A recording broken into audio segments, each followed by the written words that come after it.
Allora, buonasera a tutti, io sono Gianmaria Guidatta di Luganiano e scrivo per il Bacco da Seta da circa 4 anni. Bacco da Seta, conoscerete, è una realtà editoriale del territorio, nata all'inizio degli anni 2000 da Luigi Marchi, Mario Salvetti, Michele Bianco e Gianfranco Davanti. Alla rivista cartacea abbiamo affiancato anche un sito internet che negli ultimi anni sta avendo dei numeri, dei riscontri molto importanti, che ci fa riflettere su come si debba regolare la comunicazione al giorno d'oggi. Il fatto non è una realtà solamente di cronaca o politica locale, ma cerca di dare anche spazio a tutte quelle realtà, personaggi, associazioni del territorio che, pur non essendo sotto i riflettori di tutti i giorni, comunque contribuiscono a dare un valore al nostro territorio inestimabile. Davvero ci sono delle interviste che hanno dei contenuti straordinari, testimonianze veramente forti. Comunque questa sera il Bacco opera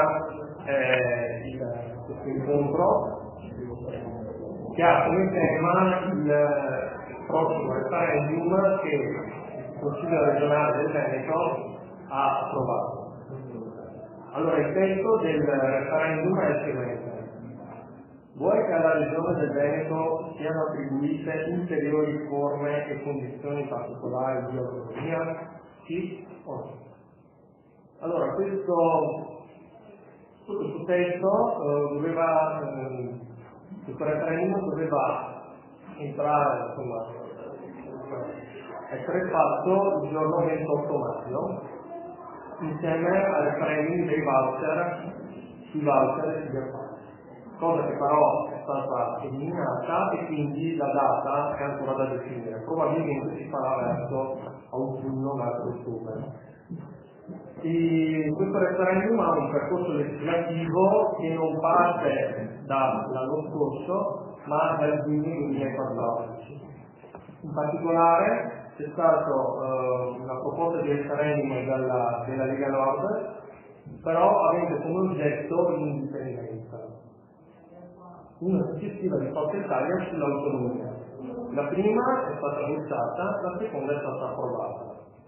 Questa seconda proposta di referendum sull'autonomia è stata rivisitata praticamente quest'anno e ha ottenuto le seguenti votazioni. 38 voti sono stati a favore, parliamo della lista Zaia, della Lega, Forza Italia, Fratelli d'Italia, Siamo Veneto, Gruppo Turchi e Movimento 5 Stelle. Ci sono stati 8 astenuti, il PD e la lista Moretti e un contrario del PD. Il referendum ovviamente non è gratis, costa 13-14 milioni di euro. Se fosse stato il 28 maggio, ovviamente questi 13-14 milioni avrebbero stati risparmiati dalla regione, invece adesso li deve sborsare. Riporto una dichiarazione di Jacopo Berti, candidato candidato presidente regionale per le scorse elezioni del Movimento 5 Stelle. Dice: possono risparmiare tramite l'abolizione dei vitalizi, che sono state le unioni, del Consiglio regionale. Da qui non si tratta. Quindi, il Presidente Zaia è stato d'accordissimo su questa cosa, però il Presidente del Consiglio Sanchetti ha dichiarato inammissibile questa proposta all'ordine del giorno. Quindi anche qui i soldi si possono trovare, ovviamente alla data destinata. L'oggetto di questo referendum abbiamo detto che è l'autonomia, da non confondere con l'indipendenza e da non confondere col federalismo. Infatti nel testo si chiede ulteriori forme e condizioni particolari di autonomia. Questo referendum è consultivo e senza fuori, quindi si va a votare, però si dice a volontà del popolo acquisire ulteriori forme di autonomia. Non va dato tutto niente. Solamente consultivo e senza fuori. Questo è proposto anche per la Lombardia di Roberto Marini.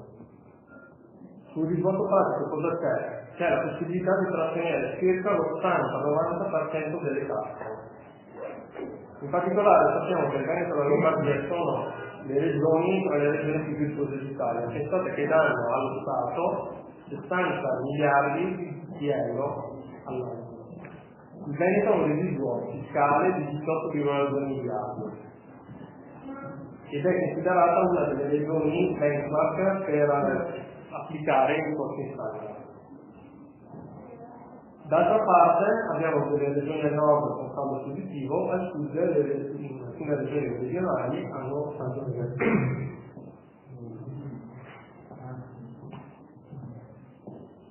Questo referendum ha ottenuto un rafforzamento legislativo lo scorso dicembre anche dalla legge 116 del Veneto. Ne avrete sentito parlare. Era quella che considerava il popolo veneto come minoranza nazionale.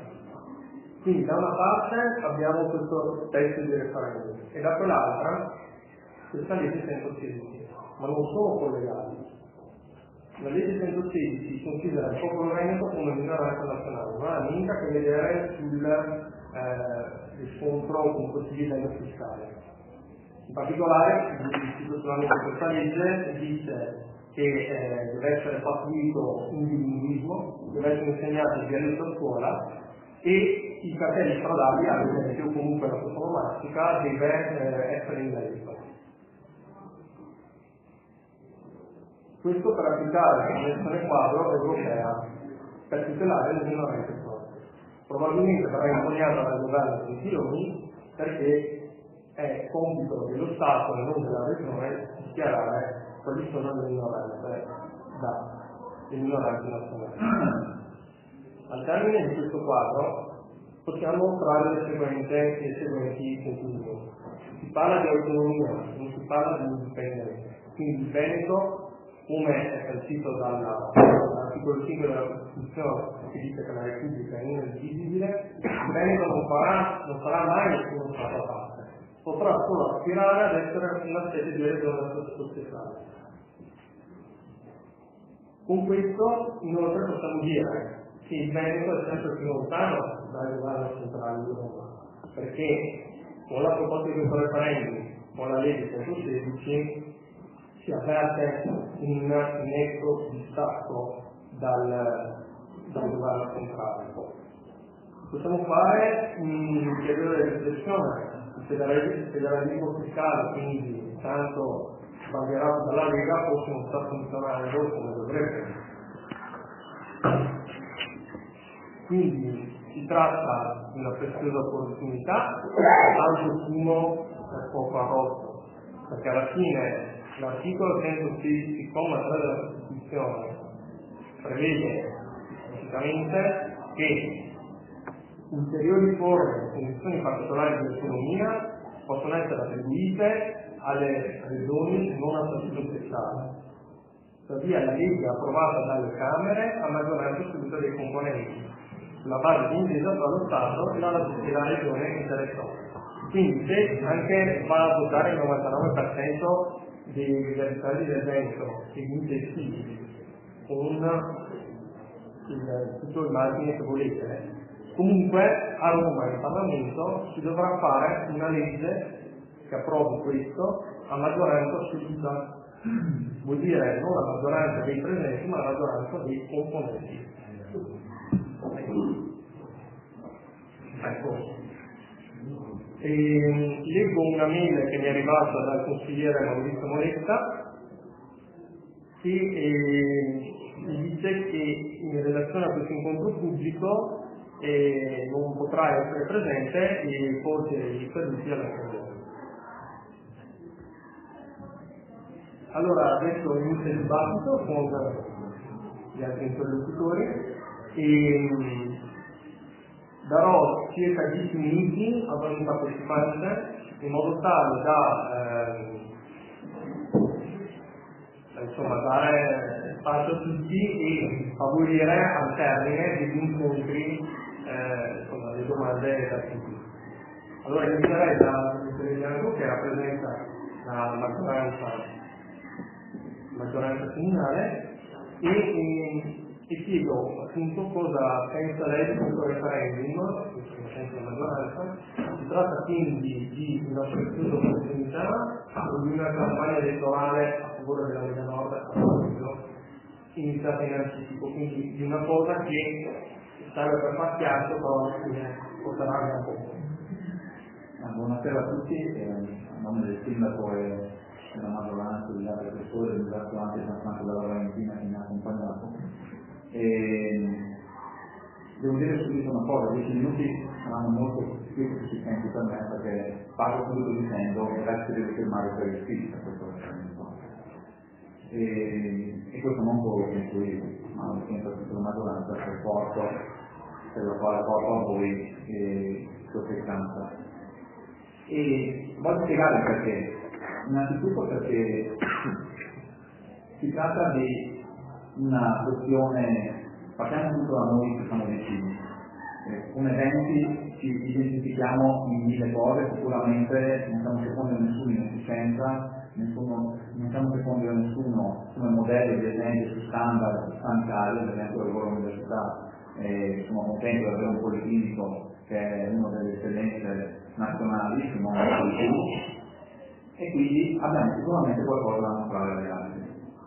E quindi su questo devo dire che se potessimo mostrarlo, perché limitarci, quindi perché dire no a fronte di una nuova richiesta di autonomia.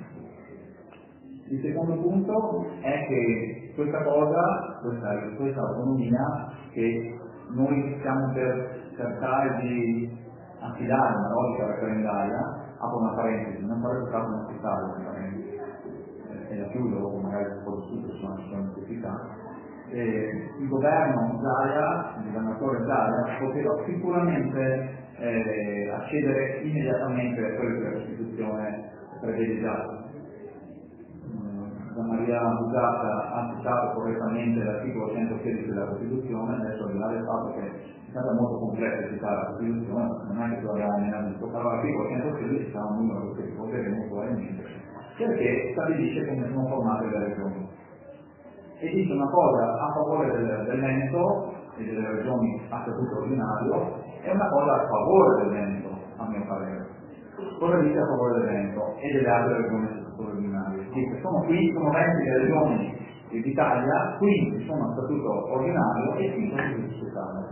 Le 5 a statuto speciale fanno un statuto dove dentro regolano i loro rapporti con lo Stato. Punto. Sono 2 righe di questo articolo della Costituzione. Non dice questa la nostra Costituzione cosa è regolato dentro quello statuto lì. Non dice nulla. Dice semplicemente si fa uno statuto. Chi di noi è andato nel Trentino Alto Adige o chi di noi è andato in Valle d'Aosta o anche in Friuli, su 5 anni in Friuli, sa che cosa vuol dire regione a statuto speciale. E tutte le volte vorremmo portare qua qualcosa. Io vorrei portare qualcosa. Questa è la cosa interessante della Costituzione, ma è la cosa che penalizza anche noi del Veneto. Perché la penalizza? Perché le regioni a statuto speciale sono 5 e non sono scritte 6 o 7, sono solo 5 e sono quelle che noi sappiamo: il Friuli, il Trentino Alto Adige nelle sue province, la Val d'Aosta, la Sardegna e la Sicilia. Tra l'altro queste regioni a statuto speciale loro sono una versione di Italia che dice di strumento che arriverò ad avere la stessa autonomia di Bolzano, di Trento, o comunque la stessa autonomia del Trentino Alto Adige. Vorrei un attimo correggerlo, perché in questo tutto perché dentro vorrei avere la stessa autonomia della Sicilia. La Sicilia ha il 100% delle tasse che rimangono, il Trento e Bolzano il 90%. Poi devo scegliere, c'è tutte quello che mi male. Se mi dite perché è così differenziato, non ve lo so dire. Però tutto sommato c'è una differenziazione, quindi perché non buttare più in alto ancora? Quella è la cosa, io con la vera se sono mica e non ha, e che ha molto meno limiti degli altri. Tra l'altro per il titolo sapete che il governo della Sicilia chiama i suoi consiglieri onorevoli, un po' come si chiamavano, quindi addirittura ha anche un limite. Al di là del fatto, che sia bello o brutto questa parola, questo identifica come ci siano vari livelli di regionalismo differenziato. No? La cosa brutta è che noi siamo lì, siamo in un paradosso loro, anzi 2 paradossi loro. Noi siamo al 116,3 e 116,3 dice sostanzialmente questo: alle altre regioni, che quindi non sono fortunate come quelle, poi si può discutere sul perché sono arrivato ad avere 5 regioni di speciale, poi se si vuole si può anche analizzare dal punto di vista storico perché sono arrivati. Alle altre regioni, a statuto ordinario, è possibile concedere ulteriore autonomia rispetto a quello previsto dalla Costituzione. Cosa prevede la Costituzione? La Costituzione fa un elenco, io qua faccio fatica a mostrarvi tutto l'elenco al 117 e dice: io sono lo Stato, ti dico cosa tu non puoi toccare, ed è mezza pagina. Poi ti dice: ecco, questo non lo puoi toccare, sono mie, sono un Stato, quelle sono mie. Ti permetto di toccare, di lavorare con me su altre materie, sono un po' meno. E io ti permetto di fare tutto quello che vuoi su un'altra materia ancora, secondo voi è tanto poco questo, pochissimo. Quindi da 50 righe, da 100 righe che ci sono pochissime le materie su cui la regione può avere esclusività. Ci sono diverse materie dove può avere concorrenza, cioè insieme con lo Stato, e alcuni che non può assolutamente toccare. Posso spiegare una cosa? Sì. Allora, le regioni a statuto speciale, secondo la Costituzione, sono per condizioni particolari di autonomia riguardo la collocazione geografica, la lingua, quindi potrebbe essere per il Veneto un trampolino per la legge 115 fatto ma volevo arrivare un po' alla legge 116 che non ha niente a vedere con l'articolo 116 della Costituzione, arrivo lì un minuto, quindi tutto meno di 10 minuti che mi ha dedicato. Stavo dicendo che le regioni a statuto ordinario possono avere qualcosa di più e qua comunque provo per queste storie, perché dal 2000 non possono avere qualcosa di più, così, perché l'ultima riforma costituzionale è del 2000 governo delle regioni che è poco. Cosa è successo? È successo che tutte le volte che le regioni hanno provato ad avere qualcosa di più, la Corte Costituzionale ha detto no, il 50% delle volte. Nell'altro 50% delle volte è perché le regioni hanno chiesto poco. E perché hanno detto no nel 50% delle volte della Corte?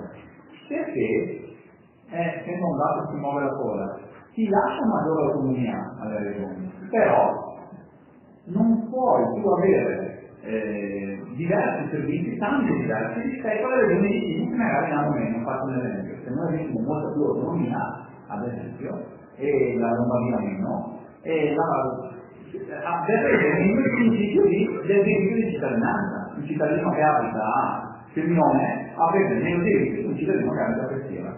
Quindi, ne frega, siamo più bravi, non è così. Non è possibile che sia così, secondo la Corte. bisogna stabilire dei principi che valgono per tutti. E allora non facciamo valere la nostra autonomia? Pochissime, sono pochissime le legislazioni, sono pochissimi gli interventi da 15 anni a questa parte. Non è vero che tutti i titoli dei documenti che sono trovato c'è scritto un'occasione persa. La legge 116 del Veneto è una legge che, come ha detto lui, sarà per essere impugnata, perché se non la impugnano è ovvio che si va verso un concetto che è quello della Catalogna, quello potenziale di altri stati. La impugneranno? Secondo me la impugneranno. Arrivo a sintetizzare il mio ragionamento perché è giusto assolutamente sì, andare verso l'autonomia. Abbiamo accettato fin troppo, probabilmente dovremmo provarci e se se la impugnano, ma perché abbassare le nostre richieste? Corollario di questo, c'è una frase secondaria rispetto a questa, è che io ho diversi dubbi che si riesca ad andare verso una logica di Bolzano per intendere. Perché questi sono in un tono diverso rispetto a quello che vogliamo noi. E quindi, oggi si suppone che mentre per loro qualsiasi cosa fanno, basta che si mettano d'accordo, tanto stiamo entrando nella logica di come fanno, ci sono commissioni miste, regione, Stato che mette d'accordo. Basta che si mettono d'accordo, possono fare qualsiasi cosa vogliono, perché non hanno materia esclusiva, la regione Veneto è limitatissima, quindi ho diversi dubbi. Quindi, sì, assolutamente, senza riserve, facciamo il prima possibile. Allora, lascerei la parola adesso a Gualtiero Massi, che ha ricevuto la delega dal consigliere Chiusi, e arrivo alla domanda. Cosa significa più autonomia sostanzialmente? Qua il testo del referendum dice ulteriori forme e condizioni particolari. Ecco, quali sono a tuo avviso quelle che possono essere applicate e che sono solo alcune di finanza pubblica o se c'è anche qualcos'altro magari di carattere amministrativo? Sì, intanto buonasera a tutti gli intervenuti. Fa piacere vedere che delle persone escono di casa per interessarsi sentendo gli interlocutori che parlano di un argomento in viva voce, perché stare comodi sul divano spesso è più semplice, ma alle volte non si percepisce bene quelli che sono i contenuti del messaggio che le persone trasmettono. E parto dicendo che noi abbiamo educato in Veneto un grosso pericolo. Quando abbiamo votato poco tempo fa il referendum che era stato personalizzato su Renzi sì o no a quel referendum, il fatto che si sia votato no a maggioranza ha comportato per noi in Veneto un ulteriore aspetto, positivo. Perché se fosse passato il sì, una regione come il Veneto, senza andare poi in tutti gli altri particolari di quel referendum, avrebbe perso oltre il 50% delle competenze che oggi gestisce. Quindi aver mantenuto intanto quelle competenze è già un risultato positivo. Oggi con il referendum che il Veneto andrà a proporre probabilmente tra settembre e ottobre, se ne chiedono ulteriori. Quali sono queste? Intanto si parte, come ha detto bene prima l'economista del Banco da Seta, si parte da due proposte di referendum, una era per l'indipendenza, una per l'autonomia. È rimasta quella dell'autonomia. In realtà la domanda di autonomia era più articolata perché c'erano altri quesiti che venivano richiesti al cittadino veneto. Per esempio, uno degli altri quesiti era: vuoi che una percentuale non inferiore all'80% dei tributi pagati annualmente dai cittadini veneti all'amministrazione centrale venga utilizzata nel territorio regionale in termini di beni e servizi? Tutte buttate. È rimasta quella generica che dice: vuoi il cittadino veneto avere più autonomia? Bene. Dice bene l'assessore Bianco quando dice che il referendum non serviva o poteva non servire per chiedere maggiore autonomia, cioè si poteva andare anche senza referendum. però è altrettanto vero che un referendum è la massima espressione dei cittadini e quindi lì si misura anche il peso dell'interesse che tutti noi abbiamo nel chiedere maggiore autonomia. E il nostro governatore del Veneto, nel momento in cui andrà a trattare con Roma queste maggiori autonomie, e dopo andremo a vedere nello specifico, ha certamente un peso contrattuale più alto, perché se la coerenza sarà alta e il risultato forte, il Veneto, attraverso il suo Presidente, avrà certamente una spinta maggiore per andare al governo centrale e chiedere ciò che oggi può ottenere in base all'articolo 116, terzo comma, che è vero, non è quella forma di autonomia delle regioni a statuto speciale, però comunque comporta nuove competenze per circa 19 materie. 19. Quindi anche trattenendo importanti risorse dell'IRPEF regionale. E il contenuto politico molto forte non è un contenuto politico molto forte a favore di una forza politica piuttosto che di un'altra, è dei veneti, di tutti i veneti. Ed è per questo motivo che anche di recente il Consiglio regionale è stato votato con un largo consenso, soltanto con i voti astenuti e un voto solo contrario. Perché? Perché tutti si rendono conto dell'importanza strategica di questo referendum, che porta una novità importante nel panorama nazionale e in particolare per il Veneto. Mi fa piacere sentire l'assessore Bianco quando dice che a nome suo e della maggioranza votano sì quasi all'unisono.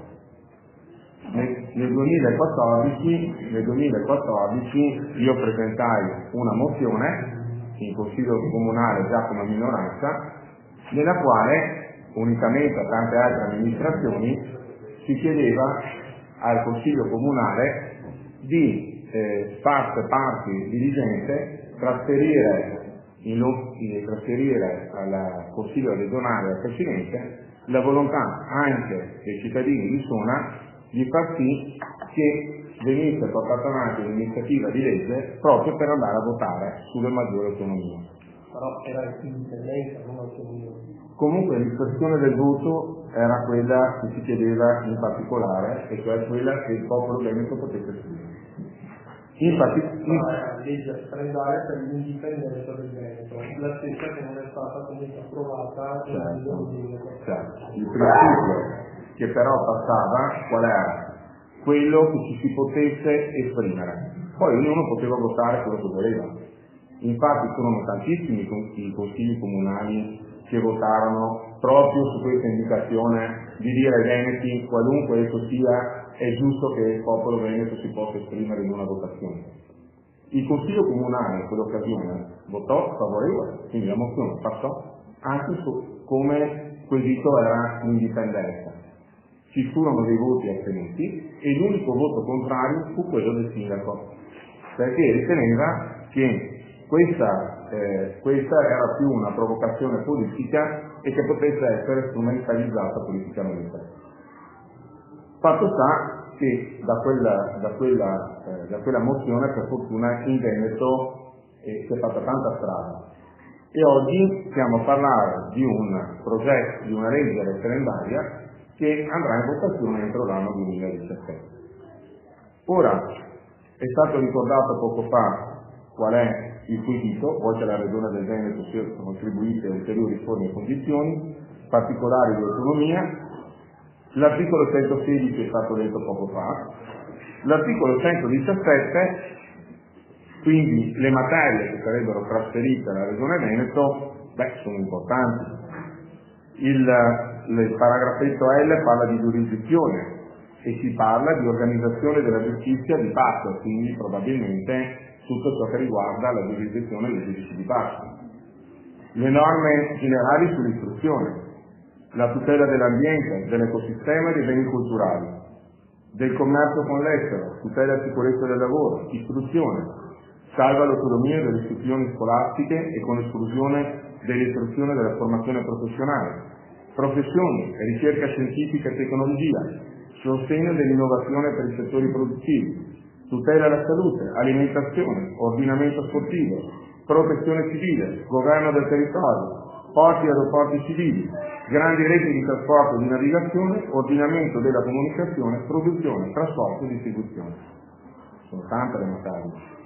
E se a queste materie, come si dice nel federalismo fiscale, devono essere attribuite anche le risorse per poterle gestire, capite che stiamo parlando di competenze importanti e di tante risorse che potrebbero rimanere anche in questa forma nel Veneto, che è una regione che, come è stato ricordato poco fa, è una regione virtuosa e che sa amministrare molto meglio rispetto a tante altre. Vorrei ricordare che lo Stato centrale da anni, e in particolare in questi ultimi anni, ha ridotto in maniera considerevole le risorse agli enti locali, comuni, province e regioni. Ogni anno ci sono delle pulsazioni importanti che mettono in difficoltà le amministrazioni. L'unica nota positiva di questo periodo è quella dello sblocco del patto di stabilità per alcune opere nei comuni, che parlo delle scuole per esempio che verranno fatte a Luganiano e quant'altro. Quindi l'accumulo delle risorse degli anni precedenti adesso finalmente su alcune opere fondamentali per il territorio, per i nostri cittadini si possono spendere, però capite bene che è anni che lo Stato centrale decurta le elargizioni agli enti locali, ai ministeri poco. E volevo fare una domanda, visto che comunque cerco di recuperare, se la risposta può essere di un minuto sarebbe molto. Allora, immagino che voterà probabilmente la Lega Nord alle prossime elezioni del 2018, comunque la persona di Salvini.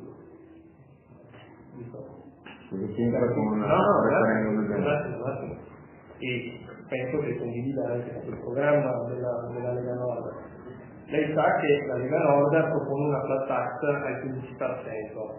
Io chiedo se, quindi, supponiamo nel 2018 un governo di centrodestra passa la flat tax e si decide anche che il Veneto diventi autonomo e quindi trattenga l'80% delle tasse, più i rudimenti di gettito fiscale dal Veneto. Come l'Italia riuscirà a mantenersi comunque in una stima di stabilità economica a livello di gettito fiscale? Io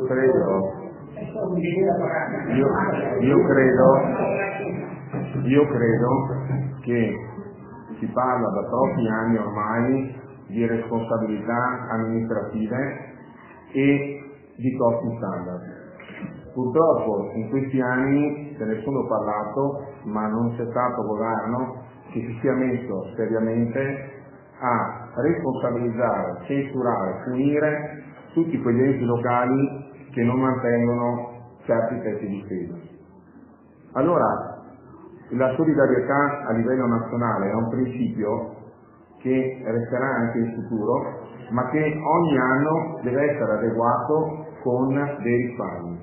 Cioè, se le regioni le considero componenti di una stessa famiglia, queste persone ogni anno mi devono dimostrare di saper spendere meglio i propri soldi e fare delle economie e non aumentare la spesa. Perché se ne aumentano la spesa, a un certo punto dovranno rendersi conto e responsabili di se stessi, perché non si può continuare con lo sperpero del denaro pubblico. Quindi mi sta bene una solidarietà a livello nazionale se ogni anno viene riperimetrata e tiene conto di risparmi e di maggiore efficienza a livello generale. Non si può pretendere che da un giorno all'altro oggi so che io do, domani lo tolgo, ma una riduzione progressiva sì, una riduzione progressiva è necessaria, perché altrimenti non facciamo il bene di quelle realtà, ma facciamo il male di tutti, perché prima o poi il banco salta. Se una famiglia continua a spendere più soldi di quelli che incassa, prima o poi salta e stanno male tutti. Fatto è che con una flat tax il deficit escluderebbe, quindi ci sarebbero non poche complicanze. Non è detto, perché ci sono studi che dicono che nel momento in cui tutti pagano, allora non è così. Il problema è legato non solo alla flat tax, quindi una percentuale su tutti, che può essere 15, può essere 20, può essere 5. I calcoli io non sono così attrezzato per farlo, ma il problema è sempre della responsabilità, perché negli Stati Uniti, vorrei ricordare che Al Capone, lo ricordiamo tutti insieme a Al Capone, no? L'abbiamo visto in tanti. Bene, Al Capone ha fatto la galera a vita non perché l'hanno preso da ammazzare altre persone o altro, ma per questioni fiscali. Per questioni fiscali in America si va in galera e chi si resta? E Al Capone si è preso per questo. In Italia difficilmente si finisce in galera anche se si è accusati di gravi reati, e vediamo anche l'ultimo di quel pestaggio brutale dove un giudice ha rimesso in libertà anche uno degli indagati. Vabbè, grazie Mattia. Allora, adesso lascerei la parola a Riccardo Barbaro, consigliere del Movimento 5 Stelle. So che lei ha vissuto per diversi anni in America. Sì, dare una sua testimonianza. Buonasera, per chi non mi conosce sono Riccardo Barbaro, consigliere del Movimento 5 Stelle. Ho vissuto negli Stati Uniti per 10 anni, fra Texas, Louisiana e Florida, e questa sera voglio riflettere con voi sulla maggiore autonomia che hanno i singoli stati nel governo locale. Ciò che mi ha impressionato maggiormente è il grande senso dello Stato che i cittadini hanno, senza però togliere alla forte identità locale. La caratteristica principale degli Stati Uniti è il pragmatismo, cioè far prevalere gli interessi pratici su quelli teoretici. Per questa ragione la struttura governativa americana varia di stato in stato, di contea in contea, di città in città. La struttura di governo generale è divisa in 3 livelli, cioè il livello federale, statale e il livello comunale, solitamente una contea. L'Unione di Stati si limita ad amministrare le materie relative alla federazione. Lo Stato le materie che si esauriscono all'interno dei confini statali, lo stesso per le contee di comuni. Come portavoce del Movimento 5 Stelle ho portato l'esempio americano perché è simbolo di democrazia diretta e locale e senza far venire a meno l'unità statale. Quindi ci tengo a rimarcare il punto base che distingue l'autonomia dall'indipendenza. Il prossimo referendum dovrete decidere non se vi sentite più veneti o italiani, ma chi secondo voi debba avere più potere amministrativo locale. Negli Stati Uniti si elegge lo sceriffo, il giudice, oltre che naturalmente al sindaco. L'americano non si limita a dare fiducia con il proprio voto, ma a toglierla quando le azioni sono diverse dalle promesse elettorali. Auspico che anche qui in Italia saremo spesso più chiamati ad esprimere il nostro assenso o dissenso mediante il voto. E io chiedo, secondo lei il modello americano è applicabile in Europa o in Italia? Se facciamo un parallelismo con le regioni sono gli stati americani e la nazione invece che l'Italia è l'Europa unita, sì. Quindi gli Stati Uniti d'Europa potrebbe essere. Quello che mi ha impressionato di più è appunto, oltre che al pragmatismo, la certezza. Qua in Italia si parla spesso della certezza della pena, però ci vorrebbe anche la certezza della sentenza, cioè che i colpevoli vengono portati a pagare invece qua in Italia spesso non si trova il colpevole. Mi ha colpito gli Stati Uniti d'Europa, cosa che da Grillo non ho mai sentito francamente. Lei la pensa diversamente? Onestamente il Movimento 5 Stelle non è Beppe Grillo, quindi lo fanno i cittadini attivi. E le chiedo se secondo lei il Movimento 5 Stelle, magari in un po' che adesso dando intorno al 30% a livello nazionale, mettiamo il caso che nel 2018 ci sia un governo con il 5 Stelle. Secondo lei come si risolverà l'intesa con la regione? Dato che il Veneto propone questo referendum e il 99% si andrà a votare, molto probabilmente vincerà il sì. Abbiamo detto che serve anche una legge a maggioranza assoluta in Parlamento. Secondo lei con un governo di 5 Stelle può essere trattabile come cosa o... Io penso che ci sarà appunto una domanda della popolazione, alla popolazione sì, secondo me sì. Secondo lei quindi i 5 Stelle potrebbero favorire diciamo, il Veneto come regione. Perché quello che non è stato detto principalmente, le 5 regioni sono state fatte in periodi storici in cui c'era la necessità, vedi il Friuli Venezia Giulia, di controllare delle aree cruciali. Adesso come adesso queste criticità sono a livello economico, non a livello di zone di guerra e quindi non ci si deve limitare al concetto isola o confini statali. Quindi secondo me potrebbe essere legittimo che tutte le regioni chiedano un'autonomia. Sì. Vabbè. Arrivato raggiunto Enrico Cordioli di Nuove Prospettive, grazie Riccardo. Audio economica lei, il referendum del Veneto è tanto fumo e poco arrosto o una preziosa opportunità? Grazie, innanzitutto grazie a tutti della presenza che ci dà sostanzialmente ragione del fatto della normalità di questo dibattito.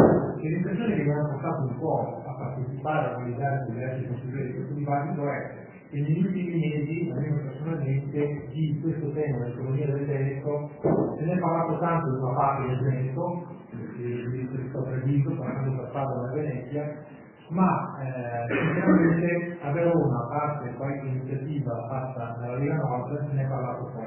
Allora la riflessione che mi sono fatto è dovuta forse agli altri non interessa o forse altri o evidentemente un tema che unisce tutti e a questo concetto poi mi riallaccio alla fine del mio ragionamento. Volevo partire subito dal concetto che anch'io concordo sul fatto che questo referendum sia un referendum nel quale si debba necessariamente votare sì e che l'esito naturalmente del referendum presumo che sia scontato, per cui chi si leggerà sì a votare voterà sì, anche perché credo che siamo arrivati a un punto in cui per anni abbiamo vissuto uno squilibrio per molte regioni tra il dare e l'avere, o comunque lo scarico di risorse da parte di talune regioni e di taluni amministratori che purtroppo hanno a volte sono comportati in maniera fraudolenta e hanno distolto risorse importanti.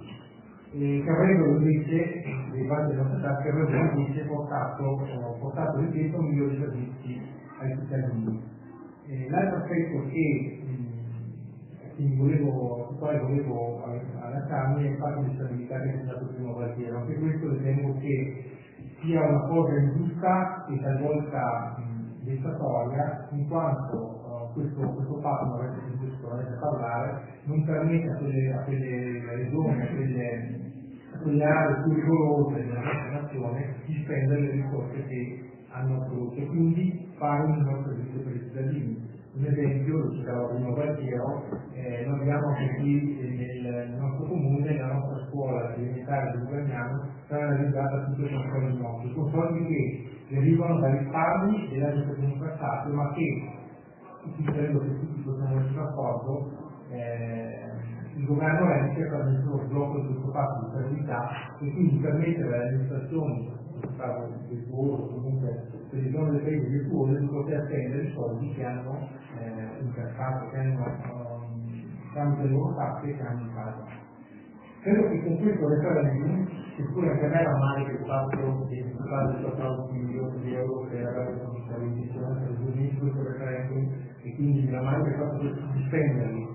Però permetterà di dare uno schiaffo a questo che è un taglio dai differenti. Certo, non succederà mai.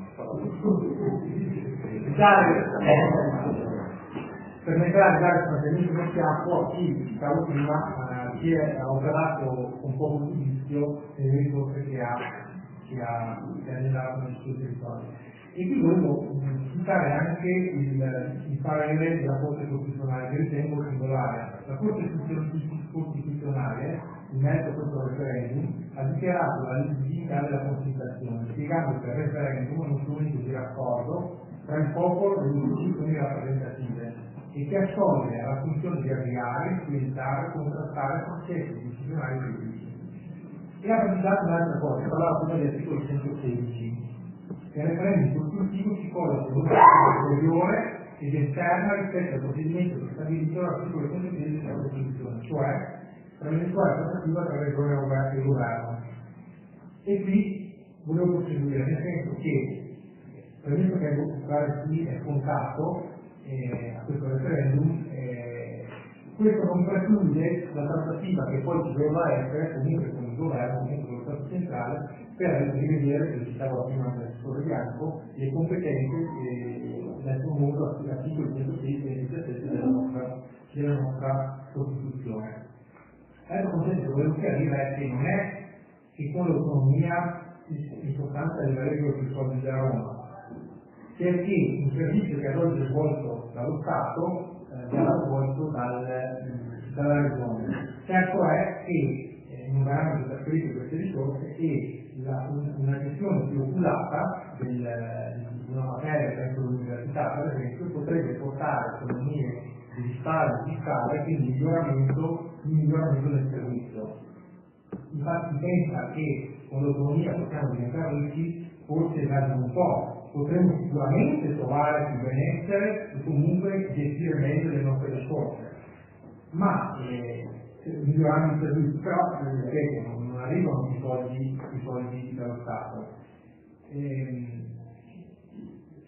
Si pensa che piccolo è bello, credo che anche chi sbaglia. Io penso che la Regione Veneto faccia bene a proporre questo referendum e chiedere l'autonomia. Un conto, come diceva prima, parlare di autonomia e un conto parlare di indipendenza.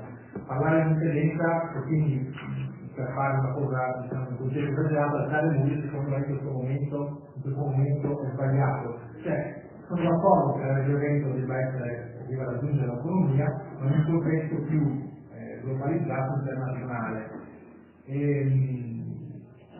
La fermo subito, però lei alla questione di Gualtiero, quello che è l'indipendenza, aveva votato sì. Sì, l'aveva votato. Sono due concetti diversi, oggi stiamo parlando di autonomia. Io sono consapevole di aver votato sì, e lo spiego, l'ho spiegato anche allora. Io credo che qualsiasi strumento dato da tutte le donne, diceva prima Gualtiero,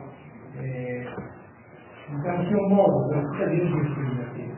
Quindi il mio voto di allora per il sì alla possibilità di indire questo tipo di referendum era appunto in questo senso qua, e cioè sentire i cittadini cosa ne pensano. La stessa cosa qui, premesso che ho detto cosa voterò e premesso che ritengo scontato l'esito di questo referendum, comunque dà la possibilità ai cittadini di esprimersi con un sì o con un no ad un quesito, credo che sia legittimo e nel principio di ogni cittadino di esprimersi liberamente.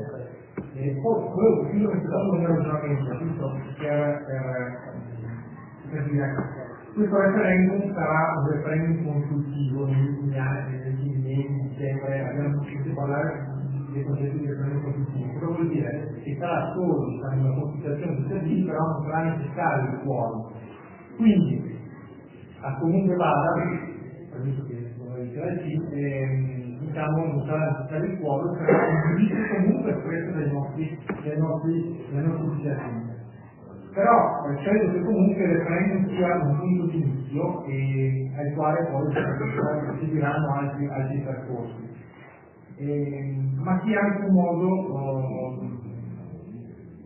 con il quale la nostra regione, in generale tutti gli organi, devono rendersi conto di riuscire a fare squadra per puntare davvero a Roma. Io credo che devono ormai essere superati i campanilismi tra la politica, gli enti, le province e i comuni. Visto che comunque, ripeto, se passerà questo rischio dovrà comunque essere fatta una trattativa con lo Stato centrale. Volevo chiudere con una battuta. Avete ancora sentito parlare del concetto che il Veneto è un gigante economico e un nano politico. Questa affermazione, che ho più volte letto sui quotidiani o sui libri, a me fa riflettere. Io credo che sia venuto il momento, e anche con questo referendum diciamo in qualche modo, sia venuto il momento di cambiare, di dare una svolta, e con gli amministratori, credo, all'inizio di questo tavolo, mi sento che anche nel nostro piccolo di dire che stiamo cercando di svolgere questo percorso, cioè qui attorno a questo tavolo avete consiglieri che per la loro storia, per anche il pensiero che porta ognuno di loro, difficilmente si penserebbe di unirli a comunicarlo. Ecco, quello che noi stiamo cercando di fare organizzando questo tipo di dibattiti è proprio quello di non far passare il sentimento di pensiero unico, di portare avanti delle idee, di riflettere in maniera aperta sui temi, lasciando a parte qualsiasi tipo di personalismo o strategia di palazzo, perché credo che attorno a un tavolo si possa riflettere, si possa portare le proprie idee e soprattutto sollecitare anche i cittadini nelle loro riflessioni. Ecco, il mio pensiero credo per non essere, diciamo, per l'unione piuttosto che un confronto serrato, e un confronto libero è tutto tondo piuttosto che chiudersi o bloccarsi su personalismo, su posizioni per tutto il resto. Sarebbero passati 10 minuti, però volevo fare una domanda che mi provava a fare. Parole dell'avvocato Morugin in un'intervista fatta all'interno. L'indipendenza è l'obiettivo, l'autodeterminazione, autonomia, è lo strumento giuridico per arrivarci. Lei prima ha detto che questo referendum consultivo è un punto di inizio per altre strade. La trasmissione delle strade, quindi l'indipendenza che lei prima ha detto, mi sembra... No, intendo per altre strade nel senso che comunque al di là dell'esito del referendum dovranno essere percorse altre strade per la strada tradizionale di una trattazione mediante il capo dello Stato per trattare le competenze per questo articolo famoso l'articolo 116, in questo senso qua. Quello che domanda anche a lei, se ci fosse di nuovo un governo civile del 2018, auspica che approveranno l'esito del referendum. Allora, le posizioni all'interno, premetto che io rappresento una lista civica, rappresento il Partito Democratico, le posizioni, come in tutte le case, come in tutti i gruppi, sono eterogenee all'interno anche quindi del Partito Democratico. Credo che anche qui non esiste un pensiero univoco, bisogna pensare per esempio a cosa pensa e che da anni il filosofo Cascali pensa per quanto riguarda l'indipendenza, o comunque lui pensa a un modello tedesco di autonomia e di autodeterminazione. Ecco, questo è un pensiero che sinceramente mi fa anche a me riflettere, e è un percorso sul quale mi piacerebbe riflettere, studiare, ma ripeto, ad oggi le posizioni sono diverse. Ad oggi mi sento di dire che l'autonomia sì, l'indipendenza è un concetto più forte, sul quale andrebbe comunque fatto degli ulteriori secondo me riflessioni. Grazie del tuo cordiale. E passerei adesso la parola a Fabio Bonomiti della Statuto Comune, e vi chiedo... Posso farti una domanda io? Prima che fai una domanda al monumento. Se sono l'unico che non mi ha chiesto se andasse alla Lega al governo, cosa farei?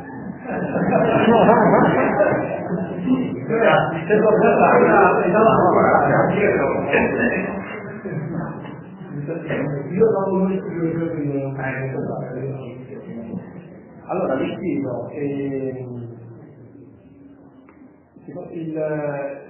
l'approfondimento sul tema del federalismo.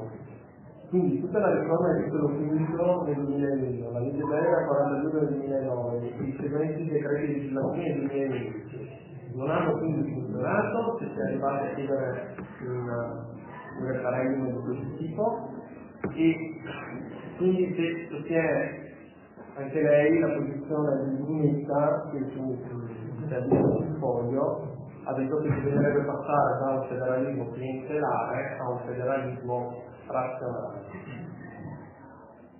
Buonasera, grazie per essere intervenuti. organizzata la cosa. Allora bisogna capire da uno perché cosa significa federalismo bilaterale e federalismo elettorale. Quando uno fa una questione di professione di economia, è veramente interessante che si spiegasse poi cosa vuol dire federalismo bilaterale. Perché il federalismo clientelare significa quel federalismo che poco fa dicevamo, infatti ci sono delle regioni virtuose e delle regioni che a questo punto chiameremo più clientelare ma parassite, allora è un giudizio che sarà eterno. Se invece parliamo di un tentativo di far sì che le regioni che hanno cosiddette virtuose e che ci diciamo tradizioni che conosciamo perfettamente e come conosciamo perfettamente quelle che non sono assolutamente virtuose, io dico semplicemente una cosa: se questo referendum e altre iniziative portano o porteranno le regioni cosiddette poco o per nulla virtuose a raggiungere degli obiettivi e degli standard che sono assolutamente compatibili con una gestione unitaria della Repubblica dal punto di vista sia fiscale che economico che gestionale e degli investimenti, sono perfettamente d'accordo.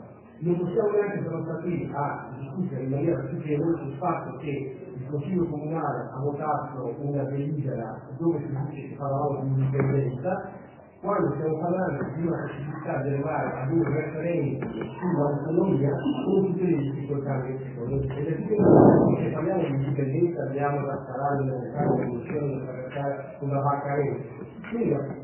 Ma è una provocazione, è male una provocazione. Ma alla luce del fatto che poco fa, l'ho detto con la sua efficacissima frase, il nostro coordinatore della serata, Bacco, in buona sostanza dicendo che se non si fa qualche cosa è evidente che non è che l'Italia del nord è più virtuosa, è l'Italia del sud o meno virtuoso, del centro o meno virtuoso, parliamoci chiaro che chi perde e chi perderà. Non possiamo certamente pensare diversamente, perché come poc'anzi si diceva, e lo ricordava anche Enrico, siamo una potenza economica, industriale e notevoli dimensioni, il nostro PIL equivale a quello dell'America, quando andiamo bene non poteva male, non lo paghiamo neanche, e noi non possiamo permetterci il lusso di continuare in queste condizioni, è indispensabile e fondamentale. Tra l'altro c'è un'affermazione che vorrei contestare, che era quella che dicevano che i soldi non arrivano sui soldi da Roma. Io parto dal presupposto che sinceramente, considerando quello che succede al Trentino, considerando quello che succede alla Valle d'Aosta e via discorrendo, sicuramente non è facile altro e non si deve di più.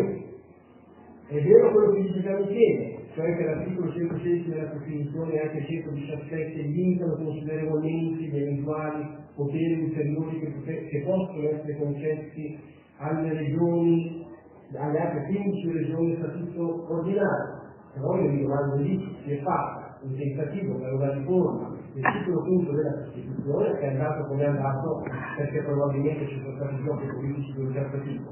Ma io credo anche che una riforma degli articoli 116 e 117 della Costituzione possa essere un segnale chiaro. E come si è cercato di in tutta in questi anni, 2 anni, il Parlamento per approvare la riforma del titolo quinto, se le regioni si fanno carico, soprattutto quelle virtuose, si fanno carico del fatto che i referendum vanno comunque portati a termine, vanno così, io voglio benvedere il Parlamento chi si opporrà eventualmente a una possibile modifica anche di questi articoli, risvegliando completamente quali sono le materie di competenza dello Stato e le materie di competenza delle regioni. C'è una cosa che invece discutito nel sito locale, che magari possiamo discutere, l'articolo 117 della nostra Costituzione ci dice che lo Stato ha la legislazione esclusiva su una serie di materie. Arriviamo alla lettera F. Ce n'è un particolare che è arrivato in tutto mi ha colpito e che qualcuno prima non ho citato, che è la previdenza sociale. Cioè dobbiamo immaginare la scienza di che cosa significa la previdenza sociale a livello nazionale in questo periodo. Oggi si era legato ieri giudicato il settore dei psicotropici, successivamente delle pensioni di queste cose qua. La previdenza sociale è un buco enorme che io credo, sono convinto di questo, come normale, nella nostra regione tranquillamente, che i propri cittadini. E non parliamo dei veneti, perché ormai la nostra regione è multirazziale oltre che multitaliana. diciamo, che chiamano i cittadini della nostra Repubblica, che arrivano anche Lampedusa e Lampedusa per andare a Ventimiglia, quindi il concetto di Veneti è estremamente ormai ampio, che riguarda politica. Però c'è un punto appunto che è quello della previdenza sociale. E guardate che è un tema forte, anche perché la situazione invecchia e ha bisogno di tempo. E poi c'è una parte che vorrei magari diciamo così fare. Sono materie di legislazione concorrente, cioè quelle relative al rapporto internazionale, e l'articolo 117 della Costituzione parla di Unione Europea delle Regioni. Unione Europea delle Regioni. Allora io dico, gli elementi per poter essere, non dico finiti perché queste cose qui non benissimo, però per essere compatibili e realistici e per coinvolgere anche altre regioni in questa battaglia, io credo che sia. Attenzione peraltro nel caso qua al capo che tutti i rappresentanti di maggioranza e di minoranza sono favorevoli a questo referendum, questo ci dà forza e penso che dia forza anche ai cittadini solo sapere che dopo la rappresentanza questa cosa ci credono e soprattutto anche sapere che l'Unione Europea che si andrà a votare comunque si riuscirà questo ci farà. Io credo che veramente per utilizzato un po' la risposta. Mancava il discorso federalismo fiscale. Allora, specifico meglio. Allora, la legge 42 del 2009 ha fissato i seguenti obiettivi: assicurare l'autonomia di entrate e spesa negli enti locali, superamento della spesa storica come criterio di finanziamento, responsabilizzazione, superamento del 2,8 economico del paese. A questo punto non è meglio potenziare una legge magari da parte dello Stato senza evitare peripezie legislative che potrebbero insomma non essere. Allora io sono anche d'accordo, però il lì è un capo buono, perché se noi se le rileggiamo attentamente sono dei concetti educativi che non hanno nessun, tant'è che non è stato poi fatto nessun seguito, non è dato nessun seguito a quella.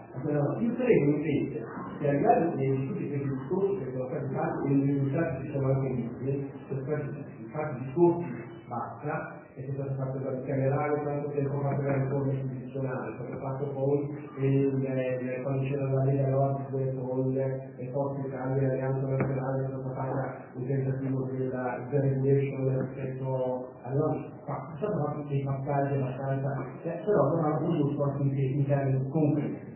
Io credo invece che la forza dei cittadini che chiedono l'autonomia, dei cittadini che chiedono l'autonomia, che non la chiedono i parlamentari, ma chiedono i cittadini delle varie regioni italiane, perché il popolo italiano che in una certa misura, in una certa maniera si esprime, e questo è secondario, anzi direi che è importante e prioritario. Poi possiamo dare seguito a tutte le norme che sono passate confusi di vari tipi di stati. Però il concetto fondamentale è che partendo dal referendum della regione Veneto, della regione Lombardia, nell'Emilia Romagna, noi che la Toscana, diciamo che è così, il concetto di popolo, non più Veneto, ma popolo italiano che vuole la riforma e vuole che sostanzialmente sulle cose che sono state fino adesso mettere in campo per riempire la bocca di qualche comunicante politico del passato che adesso magari non c'è più, hanno e danno risultati. Perché è partendo dalla base, voi ci guardate in faccia e ci chiedete di votare per il sistema, perché chiaramente ci chiedete di votare per il sistema. Ed è evidente che se succede da altre parti, trovo estremamente difficile che certi rappresentanti possano dire assolutamente no. E poi lo certo finisce. Sono stati difficili. Grazie Flavio. E chiedevo a Michele una di replica ancora. Sì. Allora possiamo dare 2 minuti, insomma se qualcuno vuole replicare qualcosa. Dopo direi di passare la parola al pubblico, se ci sono interventi ne raccogliamo 3 per volta, li segniamo e diamo le risposte a tutti e 3 e dopo ancora 3. Sì, replica di integrazione. Allora, penso che serva parlare molto chiaro a questo punto. Dico qual è il modello. Il modello è minimo la Germania o la Svizzera, tanto per intendere. Ed è il caso di dirlo, perché se continuiamo a dire prendiamo una materia del 116,3 che poi nella si perde, come le dico così, non capisce niente nessuno. Se io dico la Germania capisce, questo è il modello. Chiunque noi va in Germania secondo me. E quindi capite il dato cosa vuol dire andare là. Prima il consigliere economico diceva forse bisogna emendare la Costituzione anche sul politico. Esatto, una riga, punto. No? Va bene quello, almeno il mio passa nel semplice. Secondo punto, è vero che fa possibilità di avere i soldi, ma nei miei figli i soldi dopo non hanno testa, quindi tengo uno. Quindi aver dato i soldi senza la testa non si combina niente, anzi si combinano disastri, quindi il fatto di possibilità, sì, i soldi ci sono, e poi si fanno tutto il resto, ma solo se per la testa di farlo, perché sapete benissimo, cioè, dice la notizia, le linee, trovano un sacco di roba in giro per l'Italia, ponti che non si sa dove arrivano, scuole che non si sa dove fanno, dove sono, e sono lì, o ospedali pieni di roba dove la gente va a prendere su dove c'erano i soldi, non c'era la testa. Su questo, poi adesso si apre su questo, perché se non c'è la testa non si fa niente, e niente che fanno bene. Ultimo punto che volevo dire, si è detto se fosse il governo, cosa faremo? Non è un spot elettorale per il Movimento 5 Stelle, mi viene, non vorrei farlo, non perché non ho simpatia, ma perché non mi pare di dover farlo. Ma negli ultimi 15 anni è stato un partito e quello è stato il governo. C'è qualche partito che non l'ha fatto? Tutti sono stati. Allora la domanda che mi viene è questa, no? Ed è un po' quello che volevo chiedere, poi passare la parola all'avvocato Massimo. Ma la vera no, è stata il governo. Sì, è stato il governo. Forse è stato il governo. Poi non posso parlare di autonomia. Se io fossi il governo, ma io sono stato il governo. Chiunque noi abbiamo votato c'è stato. Per cui ho l'impressione che questa domanda sia una domanda che al di là di tutto abbiamo forse avuto dei politici che non sono riusciti a fare niente, perché da un certo tempo è 16 anni che c'è questa opportunità qua. Quando è che l'abbiamo? Per cui, da questo punto di vista qua, volevo dire, e chiudo qui, ho l'impressione che noi talvolta ci affidiamo a politici che la sparano volta, poi però quando sono tanti bottoni non hanno la forza di spingere il bottone. Noi dobbiamo scegliere quelli che spingono il bottone, anche qua la testa, non solo i soldi, serve la testa. Per ultimo, volevo dire queste cose. Io, come l'ho detto prima, il referendum è una preziosa risorsa, assolutamente. Però permettetemi di dirlo in conclusione, non abusiamo, perché persona il referendum significa 90.000 euro in meno di entrate. Non perché non spendiamo, perché la regione non ci dà che vale la giusta, per San Giorgio 15.000. Facciamone uno, facciamo questo, votiamo sì a favore, e però se non metto in pratica nel giro di 4 mesi qualcosa, qualcuno va a chiedere un po' in favore, perché basta pensare che adesso sarà in mano loro. Qua le cose cambiano. Mi permette di dire l'ultima cosa sulla ricerca. Argomento della ricerca delle regioni, per favore no, questo no, perché io lavoro all'università, voi siete seduti, io sono seduto su una sedia che non è frutto della ricerca veneta, bene. Abbiamo uno smartphone dove il microchip dentro è fatto a Catania, tanto per intendere. Io ho l'impressione che sulla ricerca non dobbiamo regionalizzare, perché guardate, per fare ricerca poi miliardi di euro per fare le cose. Io credo che su alcune cose sicuramente va bene, su altre no, bisogna fare un'altra comune. Però sì Germania, sì Svizzera.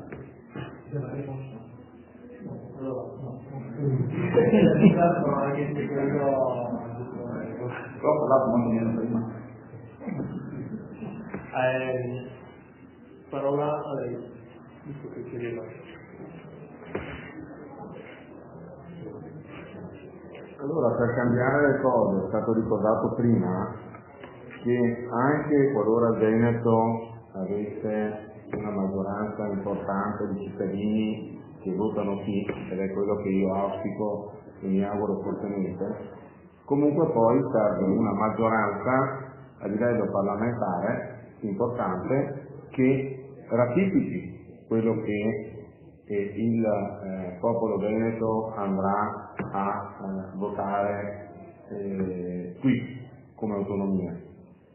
Allora, anche quando la Lega si è trovata al governo, pur con degli errori che ha compiuto, perché purtroppo certe norme di federalismo fiscale che andavano posticipate a partire dal 2017 è stata un po' una presa in giro, perché non furono riforme costituzionali ma riforme ordinarie, fatte con leggi ordinarie. E infatti il governo Monti dopo una settimana fece l'esatto opposto di tutto quel lavoro di programmazione e di tessuto che il mio partito fece con altri partiti in coalizione, perché c'erano diverse sensibilità. Allora, quello fu uno sbaglio. Chiedere magari meno, ma con una riforma costituzionale, invece di chiedere qualcosa di più con legge ordinaria, è bastato un governo tecnico, neanche politico, tecnico, in una settimana smontò completamente il lavoro di mesi, anni. Allora,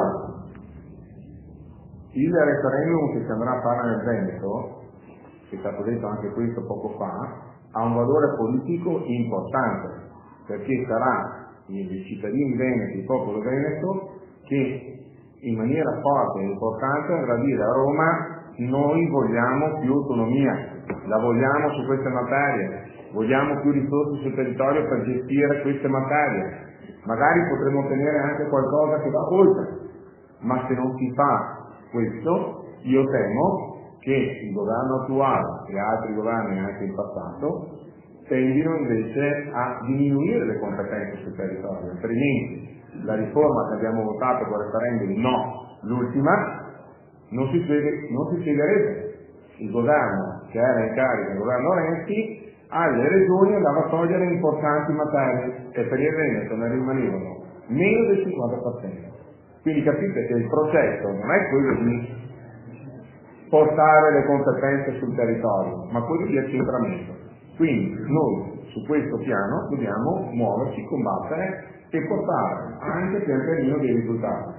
Poi non è del tutto vero il fatto che un domani la Regione Veneto, così come altre regioni, possono aspirare a un principio di indipendenza, perché la Costituzione italiana ha ratificato anche degli accordi internazionali di autodeterminazione dei popoli, e questo è un principio internazionale che supera anche la Costituzione italiana e che quindi potrebbe essere anche richiesto in applicazione.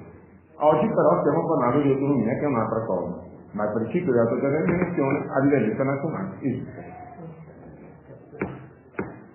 Sì, io volevo un attimino ritornare a quando ho detto la situazione bianco. Ecco, il modello Germania.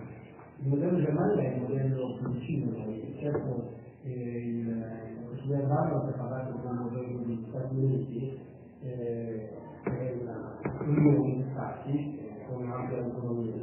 Il modello tedesco, che potrebbe essere da noi copiato tranquillamente, quantomeno da parte della nostra realtà, difatti, se noi andiamo a vedere molto semplicemente, a parte il Ministero degli Esteri e del Ministero della Difesa, loro hanno anche un Ministero degli Affari Interni, hanno il Presidente del Lei e il quindi verrebbe elevato anche la dignità sostanzialmente dei nostri rappresentanti a livello regionale, cioè il Presidente della Giunta regionale sarebbe un capo di Presidente di una regione, in un senso un po' particolare. Dobbiamo tenere conto che però la Germania ha la Baviera ha un ulteriore statuto che potrebbe tenere un tono con altre cose, vabbè, ma non entriamo nel dettaglio. Però è tutto evidente che il concetto tedesco, lasciare stare la vita, il concetto tedesco si potrebbe anche sviluppare magari a ridosso del referendum, quando si spiegare come potrebbe essere in un'altra idea, il modello al quale ispirarsi, e credo che è importante, proprio perché dà anche la dignità proprio ai nostri rappresentanti in regione, a tutti i livelli, di essere considerati tutti gli aspetti dei ministri regionali, chiaramente, degli onorevoli regionali, e oltre alla testa da Michele ci vuole qualcos'altro anche, cioè, non lo diciamo perché non possiamo dire perché ci vuole anche qualcosa d'altro, ecco, perché altrimenti non si va da nessuna parte, assolutamente. Dobbiamo contributi.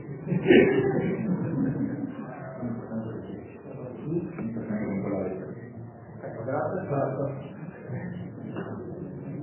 C'è qualcuno dal pubblico che vorrebbe intervenire?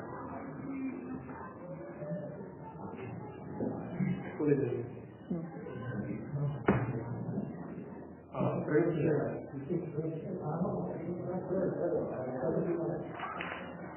Allora, io mi presento perché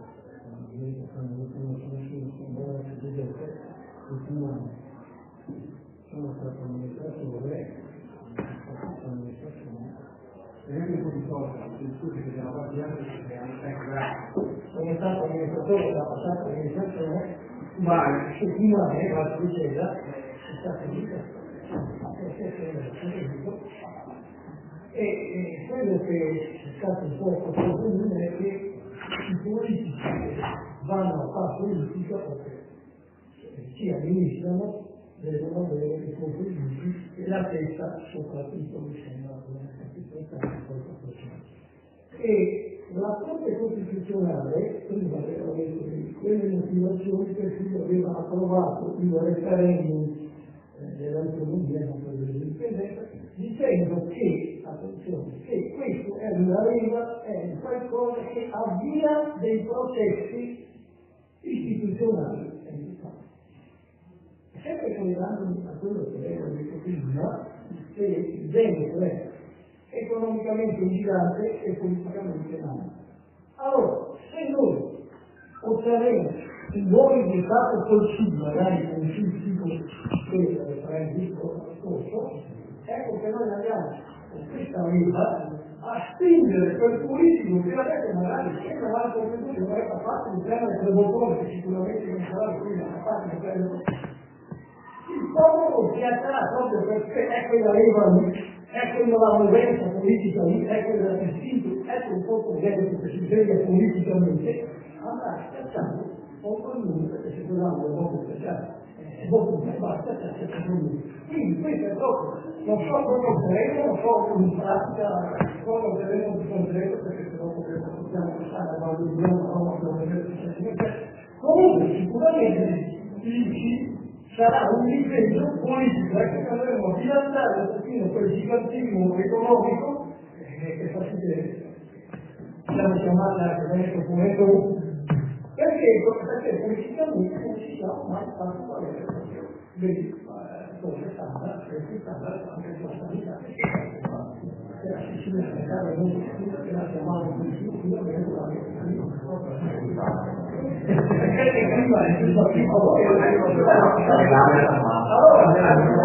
al di là del risultato concreto che noi abbiamo ottenere 15, 20, 30, 5 o che ci darà più o meno soldi che ci darà, è una roba politica e così proprio la Corte Costituzionale che noi non abbiamo mai usato, quindi sembremo proprio un modo cosciente di sì. Cazzo voglio vedere quel politico che era e non si muove.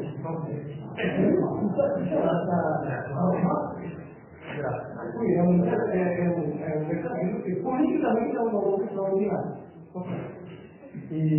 Ho visto Gianfranco, buonasera a tutti. Io sono Gianfranco dalla Valentina, credo innanzitutto che sia una bellissima cosa vedere così tante persone venire fuori a parlare di un tema così elevato, perché si tratta di politica di un certo livello elevato.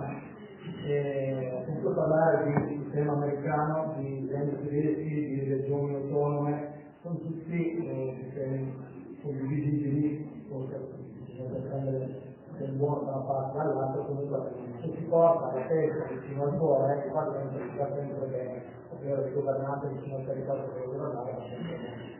Ciò che mi lascia perplesso è quando sento dire che questo referendum si porterà allora premetto io sono favorevole se c'è da votare però quello che mi lascia perplesso è che questa cosa si costerà 14-20 euro e costerà anche ai comuni di zona di mancate entrate o trasferimenti a parte della regione. Allora ho sentito dire che questa cosa lo poteva fare direttamente il presidente il governatore, il presidente ma vuole fare una carriera per avere più soldi. Ma porco cane, è stato eletto, l'altro è stato eletto come una maggioranza anche abbastanza importante, più mandati importanti di quello per andare a Roma a difendere gli interessi di noi e portare a Roma, non credo che serva. E mi sembra questa facilità, andare a vendere il disco per una cosa dove lui ha già un mandato importante per dare fiducia. Poi un'ultima provocazione, l'altro voi, aggregatori. Rappresentate questi anni abbastanza difficili della Regione Veneto. Ho visto come funziona. Poi leggo sul giornale che la Regione Veneto ci metterà, non so quanto sia vero, magari falsa la notizia, e ci metterà una tappa di scopo per fare la pedemontana, una strada che parte da non c'è più Trentino e andrà a finire in Trevigiano, non so se a Conegliano dopo la patria del governatore. Allora, non è che ci ritroviamo ora, noi facciamo referendum per staccarci da Roma, per staccarci, per avere una loro autonomia per non avere l'amministrazione.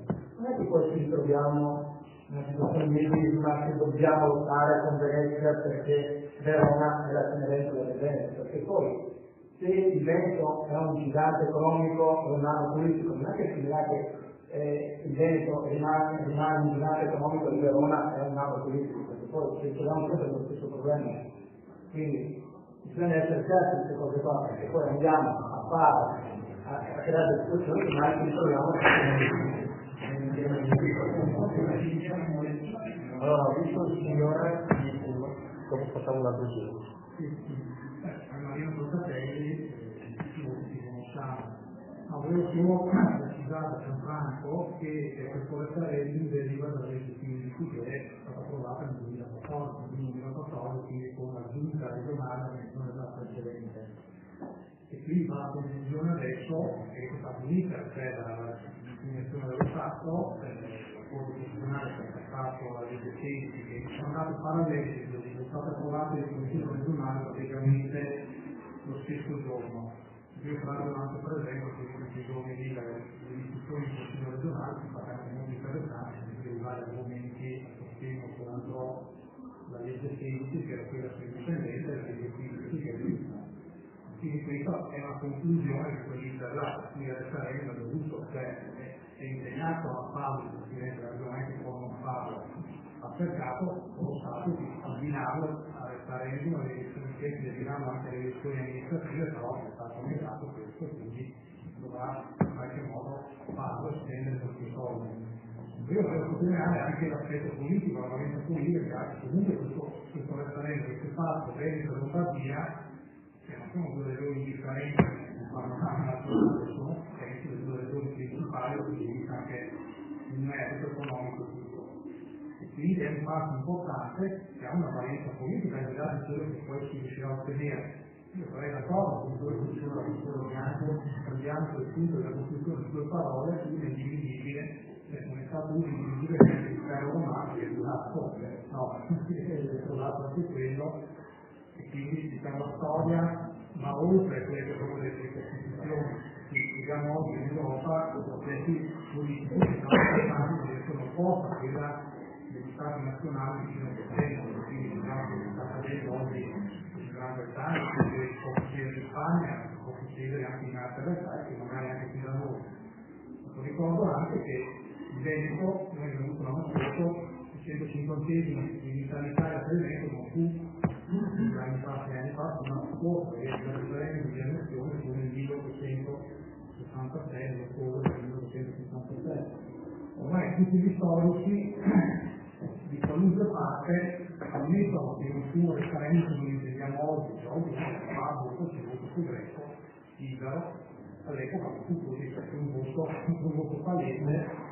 Un film Milione di Vento che si ha visto l'ho fatto anche vedere, ma quindi Certo di cambiare un po' al modo che ci diamo la parola in certo, ma è per dire che c'è anche un discorso storico per il Veneto, quando si parla del popolo veneto, già lo statuto attuale si prevede, che già lo statuto della regione attuale parla del popolo veneto.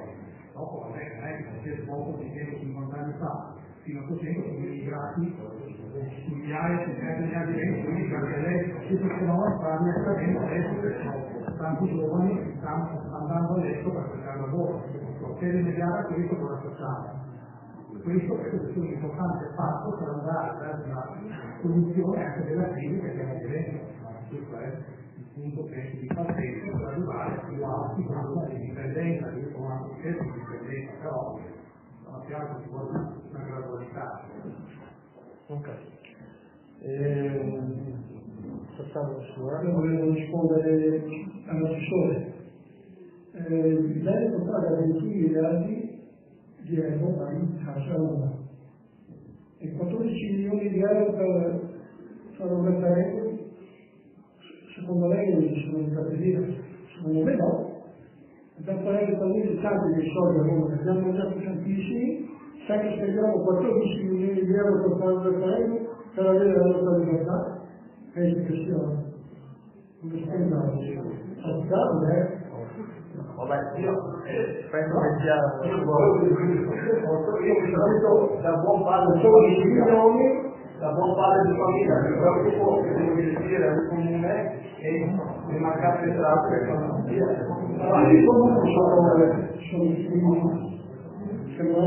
vabbè, ok, comunque è la tua opinione. Ok, grazie. Vai.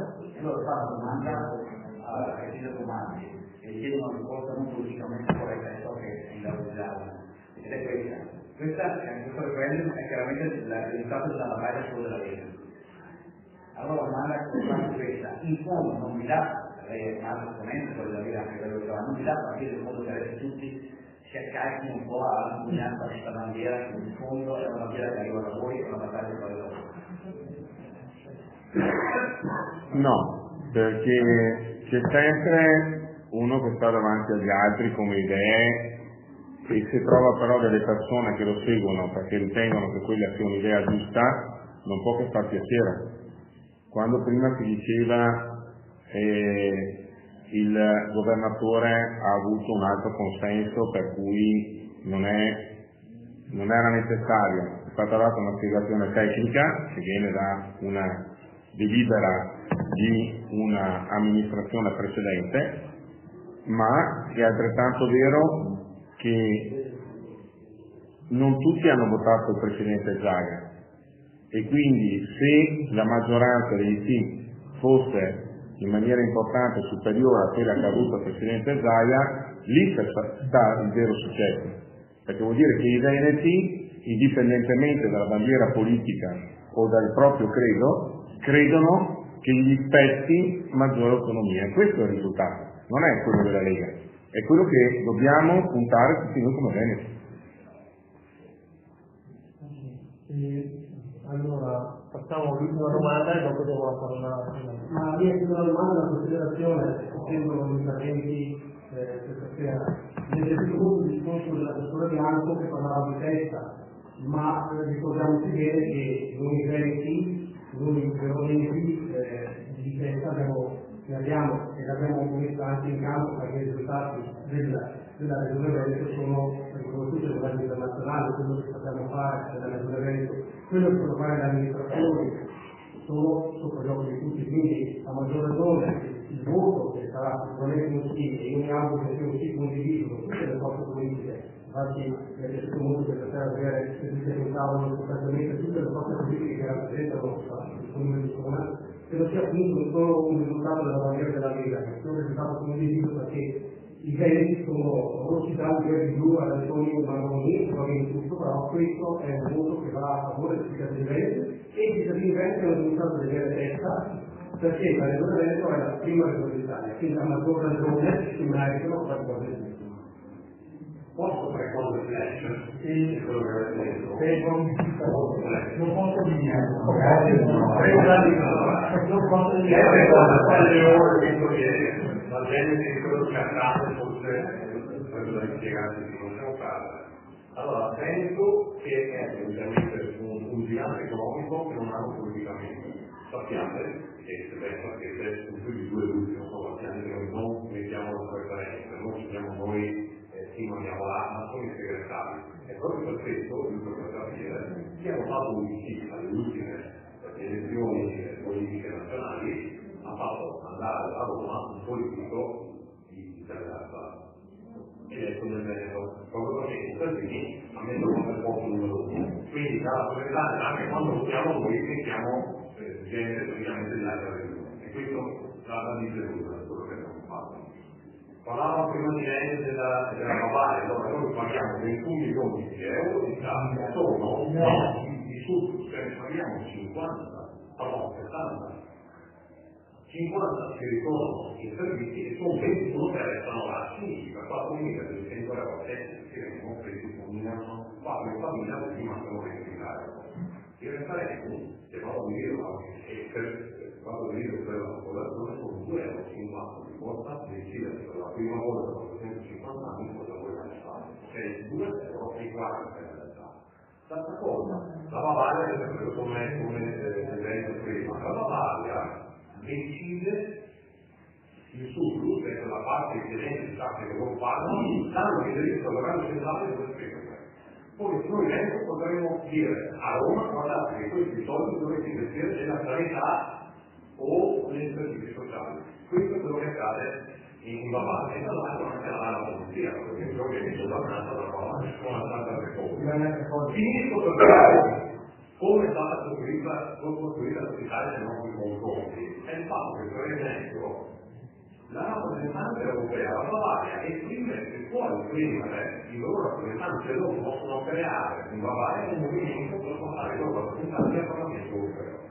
Noi se volessimo fare un movimento diverso per essere rappresentati in Europa, dovremmo andare a raccogliere in tutte le circoscrizioni nazionali le firme anti-Sicilia per eleggere praticamente dei rappresentanti di un ipotetico movimento anche trasversale da destra a sinistra che rappresenti il Veneto, perché hanno accesso alle europee, quindi andare in Parlamento soltanto praticamente chi oggi è il governo nazionale, oppure appunto per fare la fila di raccogliere le firme. Ma sono 20.000 firme, o 5.000 appunto sul numero, se così tanti fanno una sostituzione, perché la Nord-Est è quella volta del Triveneto, dopo è quello del Piemonte della Liguria e della Lombardia.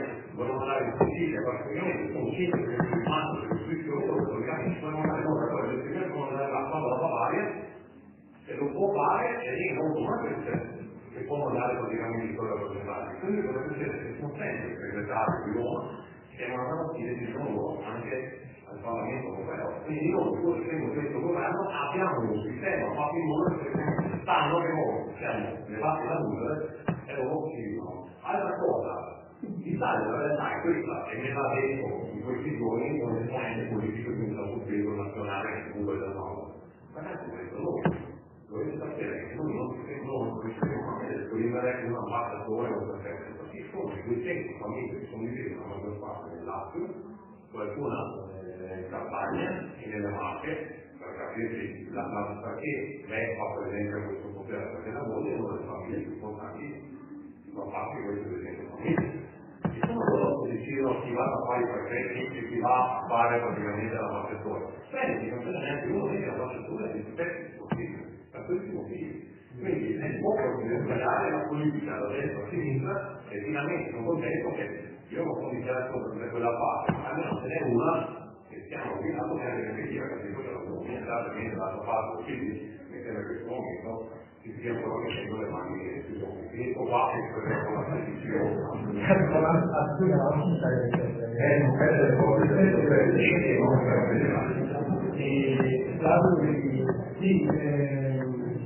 Diceva bene Margarito prima quando capita che c'è una ragione partecipare sulla discussione del 2014 che è completamente in questi giorni. Anche io faccio una considerazione dei 14 milioni di euro. Obiettivamente, questo l'ho spiegato molto bene. A fronte dell'otto e del netto, i 14 milioni che eventualmente noi andiamo a spendere per questo referendum dove noi cittadini del Veneto dobbiamo esprimere qualche cosa, sono secondo me il miglior investimento che possiamo fare. Investimento politico, ma perché poi si tradurrà sicuramente, se avremo successo o comunque se anche si seguiranno, anche nella gestione ordinaria delle cose. È chiaro che ci impiegheremo degli anni probabilmente, ma se non cominciamo noi chiuderemo completamente, tranquillamente, serenamente il fatto di stabilità, come diceva prima la sorveglianza, sul fatto che vale per tutti, dalla Valle d'Aosta alla Sicilia, senza tener conto di sia stati dei virtuosi nel corso dei decenni e di chi non lo è stato, e penalizzando. Vi dico una cosa, quando ero sindaco avevo dedicato alla scientifica e avevamo 70 dipendenti. Per le rete, 34.000 dipendenti aveva 440, dai 34.000 dipendenti aveva 440 dipendenti. Allora io non voglio fare, perché è semplice, no, la cosa. Però inizia per le fede di Dio, noi facevamo fatica ad alcune e comunque gestivamo i comuni più del 90% del budget del comune andava a pagare i stipendi. Allora io dico, ma capita, se io devo pagare i stipendi là e non posso fare gli investimenti qua e là non posso fare gli investimenti perché devo pagare i stipendi, non mi pare che ci possa essere qualcosa. No. Allora cominciamo noi, e credo che i 14 milioni siano il migliore investimento che possiamo fare, perché è un investimento per noi, per il futuro, per le nostre generazioni. Non lo dico perché mi piace dirlo in maniera così, per fare tanto populismo, perché è in dato di fatto è antico. E così, gira davanti così, non c'è nessuna alternativa. Se lo diciamo noi, non lo facciamo noi, a prescindere da cosa cambiare di tutti. E credo che a voi interessa solo il fatto che comunque, qua al tavolo, i rappresentanti che oggi sono di comune sono tutti dalla nostra parte e tutti si impegnano in questo senso. Sì, comunque perché fate adesso vediamo se anche con amministrative o quelle cose che vediamo che tutti i nostri si fanno una cosa i referendum non si possono fare. Non si possono fare. sì, no, Volendo si può cambiare la situazione. Fammi intesa che volendo non si sia, lo diciamo noi. Ci sono altri interventi?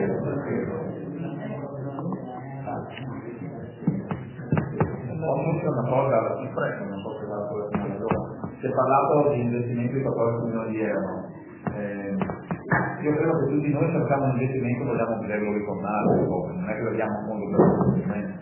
Quindi se la parola è parola di investimento, l'ho detto lei, si impegna, io mi impegno a pensare che fa 6 mesi dovrò fare un check, come si dice, no? Non un impegno, un controllo in italiano, per capire come è andato a finire. Mi permette di dire che sarà un po' dura vedere i tempi rapidi, io forse anche in tempi medi, perché purtroppo la scuola ha già insegnato questo. Però come abbiamo parlato di investimento, adesso dobbiamo dire così. È un investimento, almeno controlliamo, perché io e la mia banca ci vado ogni tanto a controllare. Secondo me noi italiani, non l'abbiamo mai controllato quello che dobbiamo fare. Mi permetto di dirlo io, se noi abbiamo detto dopo, sempre i soliti, dopo 5 anni votiamo, diciamo sempre, sempre i soliti. Ma nel frattempo, visto che hanno fatto, oppure no? Su questo voglio dire. Vogliamo prenderci la responsabilità di dire sì, controlliamo, perché se no la prossima volta si fa una cosa, un tavolo di questo tipo, su questo argomento per 5 anni sempre rilanciato, la prima domanda che faccio è ma 5 anni fa abbiamo controllato quello che abbiamo fatto. Allora, bisogna controllare i nostri rappresentanti, controllate voi, in questa circostanza io, il giorno della mattina, la Elena Catalano, l'assessore che è venuto, la Laura Stebanoni, perché questo è importante, bisogna che controlliamo la gente. Secondo me, noi italiani, per anni e anni non abbiamo mai controllato. E forse questi hanno fatto. Comunque l'importante è cominciare. Sì, ecco, noi consiglieri di minoranza ci siamo seguiti leggermente studi, capisci? Poi non si sono lavorando alla bene, perché abbiamo più autonomia, abbiamo più autonomia e più manovra. Non abbiamo controllato, il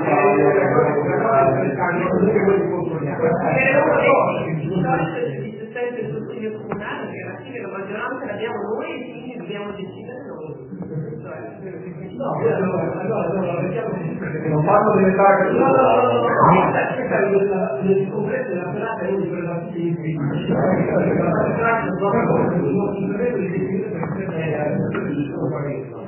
c'è un particolare per quanto riguarda la democrazia che si aveva ricordato la struttura e che Verona succedimento del vento e è vero questo ed è un dato di fatto ed è anche su quello che noi dobbiamo controllare ci sono tanti politici che stanno a livello locale e poi in realtà di fronte a questo problema dicono sì apparentemente perché gli conviene poi in realtà quando sono manovrano quindi il check che lo facciamo sicuramente come diceva possiamo il controllo lo facciamo tranquillamente ma tra 6 minuti ci troviamo qui perché prima del referendum ci dobbiamo richiarire le idee e ci dobbiamo battere e chiameremo questi signori a dirci cosa ne pensano veramente a noi altri. Questa festa che abbiamo organizzato per noi, lo organizzeremo con questi signori che stanno in consiglio elettorale, che stanno al Parlamento, ancora da poco magari, perché comunque la prossima elezione, il nuovo consiglio